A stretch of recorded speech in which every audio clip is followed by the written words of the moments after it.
நீங்கள் பார்த்து கொண்டிருப்பது உங்கள் ரேமா டிவி. இது சத்தியத்திற்கு சாட்சி.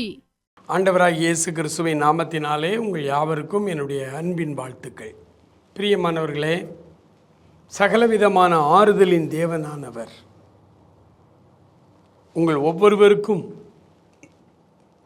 ஆறுதலை தருவது அவருக்கு சித்தமாய் இருக்கிறது. ஆண்டவர் உங்களை அதிகமாய் நேசிக்கிறார். பிரியமானவர்களே, அவருடைய அன்பின் கரம் உங்களை தொட்டு உங்களை ஆசீர்வதிக்க விரும்புகிறது. அவருடைய ஆறுதலையும் அவருடைய தேறுதலையும் பெற வேண்டும் என்று மக்கள் தவித்துக் கொண்டிருக்கிறார்கள். ஆண்டவரிடத்திலிருந்து எனக்கு ஒரு அற்புதம், எனக்கு ஒரு அதிசயம் நடக்காதா என்று ஆவலோடு காத்திருக்கிற கோடிக்கணக்கான மக்கள் இந்த பூமியில் உண்டு. ஆண்டவர் இன்றைக்கு உங்களை ஆசீர்வதிக்க விரும்புகிறார். ஆண்டவருடைய அற்புதங்களை நீங்கள் பெற்றுக்கொள்ள வேண்டுமானால் முதலாவது நீங்கள் அவரை நம்ப வேண்டும். ஆண்டவருடைய வேதத்திலே வாசிக்கிறோம். யோவான் 11ஆம் அதிகாரத்திலே லாசரு என்கிற அவருடைய சிநேகிதர் இறந்து விடுகிறார். 4 நாட்கள் கழித்து ஆண்டவர் லாசருவின் வீட்டுக்கு போகிறார். அங்கே மார்த்தாள் மரியாள் 2 பேரும் அவரிடத்திலே வந்து தங்கள் வேதனைகளை வெளிப்படுத்துகிறார்கள். அவருடைய துக்கத்திலே அவரும் பங்கெடுக்கிறார். நம்முடைய ஆண்டவர், அவர் கடவுள், ஆனால் அவர் நம்மை போல ஒரு மனிதனும் கூட. அவர் நம்முடைய எல்லா துக்கங்களிலும் அவர் பங்கெடுக்கிறார். சுற்றி இருந்தவர்கள் அழுதார்கள்.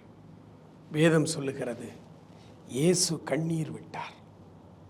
அவர் அவ்வளவு பெரிய கடவுளாய் இருந்தும் மனிதர்களோடு மனிதர்களாய் அழுகிறவர்களுடனே கூட அழுங்கள் என்று சொன்னவர். நம்முடைய பாரம், நம்முடைய துக்கம், நம்முடைய வேதனை எல்லாவற்றையும் அவர் தூக்கி சுமக்கிற தேவன். இயேசு கண்ணீர் விட்டார். அவருடைய சகோதரி மார்த்தாள் பல கேள்விகளை ஆண்டவரிடத்தில் கேட்டார். அவர்கள் மார்த்தாள் சொல்லுகிறார்கள், ஐயா, நீங்கள் இங்கே இருந்திருந்தால் என் சகோதரன் இறந்திருக்க மாட்டான். நம்மளா நிறைய கற்பனைகளை வைத்திருப்போம். நல்ல காரியம் மாதிரி தான் தெரியும். அவள் இப்படி பேசிக்கொண்டே இருக்கிறாள். உடனே ஆண்டவர் யோவான் 11ஆம் அதிகாரம் 40வது வசனத்தில் சொல்லுகிறார், மார்த்தாளை பார்த்து, நீ விசுவாசித்தால் தேவனுடைய மகிமையை காண்பாய் என்று நான் உனக்கு சொல்லவில்லையா? அப்படியே மார்த்தாளிடத்தில் ஏற்கனவே ஆண்டவர் சொல்லி இருக்கிறார், நீ விசுவாசித்தால் தேவனுடைய மகிமையை காண்பாய். அன்புக்குரியவர்களே, இந்த செய்தியை கேட்டுக்கொண்டிருக்கிற நீங்கள் யாராயிருந்தாலும் நீங்கள் விசுவாசியுங்கள், அவரை நம்புங்கள். எல்லா வல்லமைக்கும் மேற்பட்ட வல்லமையை பெற்றவர் அவர். அவர் தன்னுடைய மாம்ச சரீரத்தில் அடைந்த மரணத்தினாலே எல்லா அதிகாரங்களையும் பெற்று தன் கையிலே வைத்திருக்கிறவர். அவர் சொல்ல ஆகும், அவர் கட்டளையிட நிற்கும். இறந்து அடக்கம் செய்து 4 நாட்கள் கழித்து கல்லறைக்கு முன்னால் வந்து நிற்கிறார். கல்லறையை புரட்டுங்கள் என்று சொன்னார். லாசருவே வெளியே வா என்று சொன்னார். மரித்தவன் உயிரோடு எழும்பி வெளியே வந்தான். ஆண்டவருடைய பிள்ளைகளே, பல முறை நாம் விசுவாசத்திலே தோல்வி அடைந்து விடுகிறோம். நம்முடைய விசுவாசம் பலவீனமாய் போய்விடுகிறது. ஆண்டவர் ஏற்கனவே மார்த்தாளிடத்தில் சொன்ன அந்த செய்தி தான் மறுபடியும் சொல்லுகிறார். மகளே, நீ விசுவாசித்தால் தேவனுடைய மகிமையை காண்பாய் என்று நான் உனக்கு சொல்லவில்லையா? நம்பு மகளே, விசுவாசி. இப்படி சொல்லிவிட்டு அவள் அமைதியானாள். என்றால் என்ன பொருள்? இருதயத்திலே விசுவாசிக்க துவங்கினாள். அவளுடைய விசுவாசம் அங்கே ஆரம்பித்த பொழுது லாசருவே வெளியே வா என்றார். மரித்தவன் உயிரோடு எழுந்து வருகிறார். என் அன்பு சகோதரனே, சகோதரியே, உன் குடும்பத்திலே இனி இந்த பிரச்சனைக்கு ஒன்று தீர்வே இல்லை, இது முடிந்து விட்டது, இனி இதை ஒன்று செய்ய முடியாது என்று என்ன பிரச்சனை உனக்கு?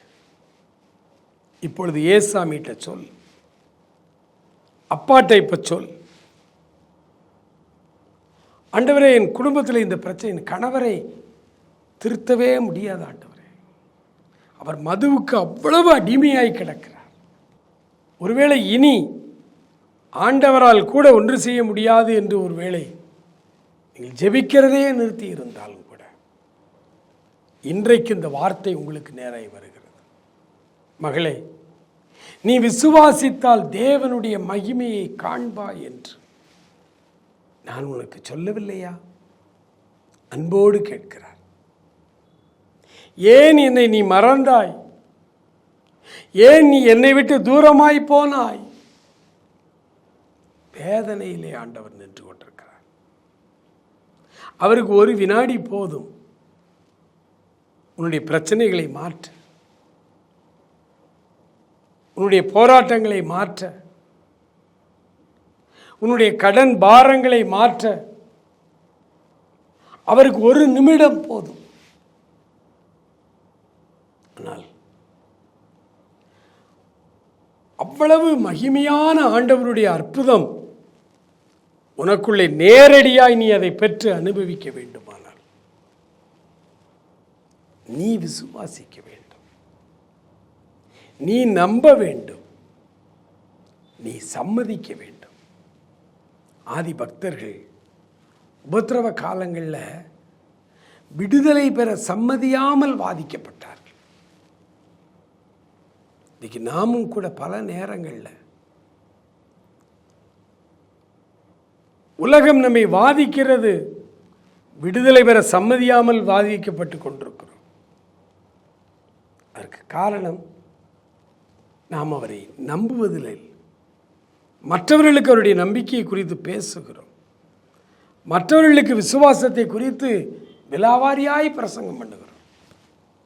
ஆனால் அதே விசுவாசம் நமக்குள் இருக்கிறதா? ஆண்டவருடைய வேதம் சொல்லுகிறது, நீ விசுவாசித்தால் தேவனுடைய மகிமையை காண்பாய். ஆறுதலற்று இருக்கும் உன்னுடைய உள்ளத்தை அவர் ஆறுதல் படுத்த நீ அவரை விசுவாசிக்க வேண்டும். உன் குடும்பத்திலே தேவனுடைய மகிமை இறங்கி வரப்போகிறது. அவர் உன்னை தொட்டு சுகமாக்கப் போகிறார். அவர் உன்னுடைய வலிகள், வேதனைகள் எல்லாவற்றையும் மாற்றப் போகிறார். இங்கே மார்க்குவின் புத்தகம் 9ஆம் அதிகாரத்திலே சந்திரரோகியாய் பாதிக்கப்பட்ட தன் மகனை இயேசு கிறிஸ்துவனிடத்திலே கொண்டு வருகிறார். அந்த பையனுடைய தகப்பன், பெயர் நமக்கு எழுதப்படவில்லை. அந்த தகப்பன் ஆண்டவரிடத்திலே மன்றாடுகிறார், ஆண்டவரே உம்முடைய சீசர்கள்ட்ட கொண்டு போனேன், சுகமாகலை, நீர் ஏதாயிலும் செய்யக்கூடுமானால் இவன் மேல் இறங்கி இவனுக்கு செய்யும் என்று கேட்டார்.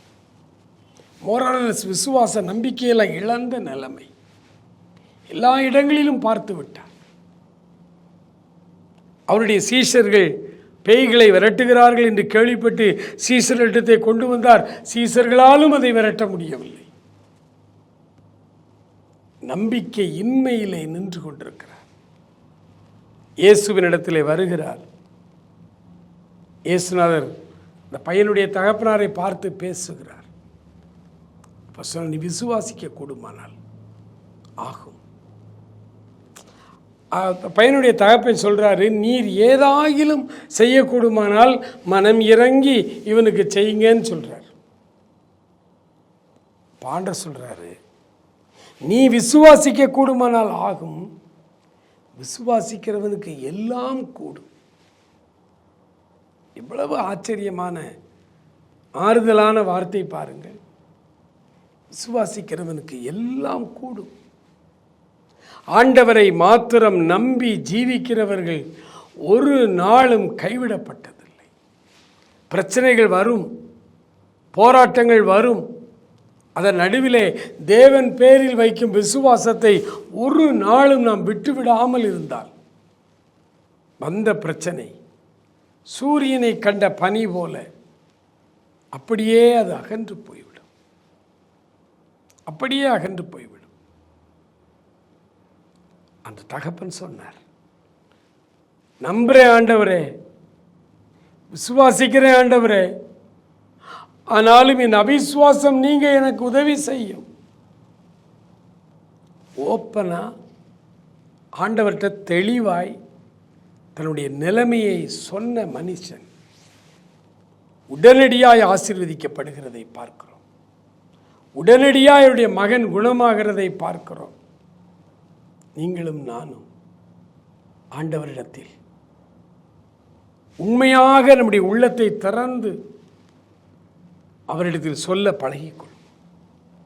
ஆண்டவரே, நான் உம்மை நம்புறேன். ஆண்டவரே, நான் உம்மை நம்புறேன். ஆனாலும் என் உள்ளத்தில் அவிசுவாசம் எட்டி பார்க்குது.